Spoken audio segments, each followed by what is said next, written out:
کیا ہوا میں کوئی موٹر ویز بنی ہوئی ہیں یا کوئی ایسے نشانات ہیں جنہیں دیکھ کر پائلٹ اپنا راستہ تلاش کر لیتا ہے؟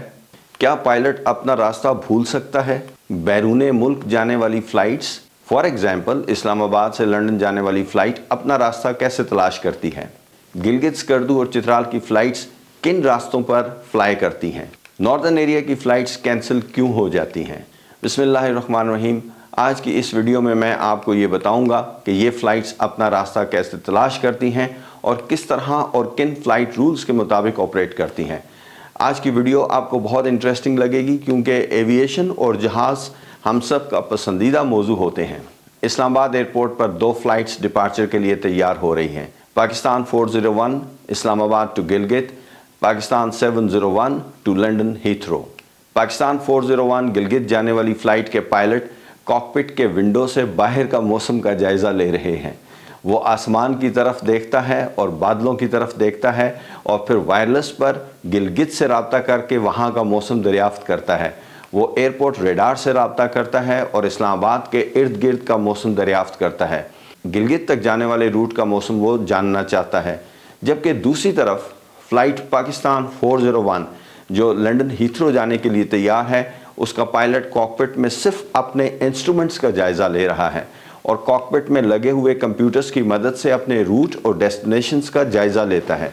وہ کاکپٹ کی ونڈو سے باہر بہت کم دیکھتا ہے۔ اس کی توجہ کا مرکز صرف کاکپٹ کے اندر لگے ہوئے کمپیوٹرز اور انسٹرومنٹس ہیں۔ فلائٹ کے ان دونوں طریقوں کو بالترتیب VFR اور IFR کہا جاتا ہے، یعنی پاکستان 401 VFR فلائی کرے گا اور Pakistan 701 to London Heathrow IFR fly کرے گا۔ VFR طریقہ کار کے اندر، ویژول فلائٹ رولز طریقہ کار کے اندر، پائلٹ اپنی آنکھوں سے دیکھ کر راستہ تلاش کرے گا۔ یہ بہت سیدھا سادہ سا طریقہ ہے اور اس کام کو کرنے کے لیے پائلٹ کو کوئی بہت زیادہ آلات کی ضرورت نہیں ہوتی، لیکن یہ بات بہت اہم ہے کہ جس روٹ پر پائلٹ نے فلائی کرنا ہے، اس روٹ کی ان کو ٹریننگ دی جائے تاکہ وہ راستے کو اچھی طرح پہچان لیں۔ مثال کے طور پر فلائٹ 401 جو گلگت جا رہی ہے، اس فلائٹ کے کیپٹن کو اس روٹ کی اچھی طرح تربیت دی گئی ہے اور پھر اس کو آتھورائز کیا گیا ہے کہ وہ اس فلائٹ کو اس راستے پر دیکھ کر راستہ تلاش کرتے ہوئے لے جائے۔ یہ طریقہ کار شارٹ ڈسٹنس فلائٹس کے لیے بہت اچھا ہے، جیسا کہ اسلام آباد سے مظفر آباد، گلگت سکردو یا پھر چترال وغیرہ۔ اس طرح کی فلائٹ میں پائلٹ دیکھ کر راستہ تلاش کرنے پر اس لیے بھی مجبور ہے کہ ویلیز میں فلائی کرتے ہوئے پائلٹ IFR یعنی انسٹرومنٹ فلائٹ رولز کے مطابق فلائی نہیں کر سکتا۔ اس کو باہر دیکھنا ہے، ویلیز کو دیکھنا ہے، اس کو پہاڑوں کو دیکھنا ہے، اس کو پہاڑوں کی ویلیز کے اندر اپنا راستہ تلاش کرتے ہوئے بعض اوقات بہت نزدیک پہاڑوں کے جانا بھی ہوتا ہے، تو جب تک پہاڑ اس کو نظر نہیں آئیں گے وہ اس راستے کو فلائی نہیں کر سکتا۔ ڈیسٹینیشن ایئرپورٹ پر اس فلائٹ کا پائلٹ رن وے کو دیکھ کر لینڈنگ کر جاتا ہے۔ رن وے چونکہ ویلیز کے اندر ہے اس لیے یہاں انسٹرومنٹ لینڈنگ سسٹم نہیں ہوتا۔ یہ بہت زبردست فرق ہے، چونکہ جہاز ایئرپورٹ تک پہنچتے پہنچتے کئی دفعہ ٹرن کرتا ہے، پہاڑوں کے ساتھ سے ہو کے گزرتا ہے اور لینڈنگ سے تھوڑا ہی دیر پہلے وہ رن وے کی لائن میں سیدھا ہوتا ہے۔ تو انسٹرومنٹ لینڈنگ سسٹم کے لیے ایک بہت لمبی لیول فلائٹ چاہیے، سیدھی فلائٹ چاہیے، وہ یہاں ممکن نہیں ہے۔ اس طرح کی فلائنگ کی ایک بہت بڑی مثال فائٹر ایئرکرافٹ کی فلائنگ بھی ہے۔ اگرچہ آج کل ماڈرن ایئرکرافٹ کے اندر سب انسٹرومنٹس لگے ہوئے ہیں، لیکن فائٹر ایئرکرافٹ کے پائلٹس دیکھ کر راستہ تلاش کرتے ہیں۔ ان کے پاس ایسے میپس ہوتے ہیں جس پر چھوٹے سے چھوٹا ٹاؤن بھی بنا ہوا ہوتا ہے۔ ان کو دیکھ کر لینڈنگ اور ٹیک آف کرنے کی مہارت حاصل ہوتی ہے۔ بہت ایکسائٹمنٹ ہوتی ہے فائٹر ایئرکرافٹ کو لینڈنگ اور ٹیک آف کرتے ہوئے دیکھنے کا اپنی نظروں کے سامنے۔ الحمدللہ مجھے بہت ایسے مواقع ملے، میں نے اپنی نظروں کے سامنے یہ مناظر دیکھے ہیں۔ ایسی میٹرولوجیکل کنڈیشنز جس میں پائلٹ انسٹرومنٹ کی ہیلپ کے بغیر یعنی VFR فلائی کر سکتا ہے، اس کو ویژول میٹرولوجیکل کنڈیشنز کہا جاتا ہے، یعنی VMC ویژول میٹرولوجیکل کنڈیشنز۔ اس طرح کی فلائنگ کرنے کے لیے یہ ضروری ہے کہ موسم ٹھیک ہو اور VMC کنڈیشنز ہوں، یعنی ویژول میٹرولوجیکل کنڈیشنز ہوں، پائلٹ راستہ دیکھ سکتا ہو۔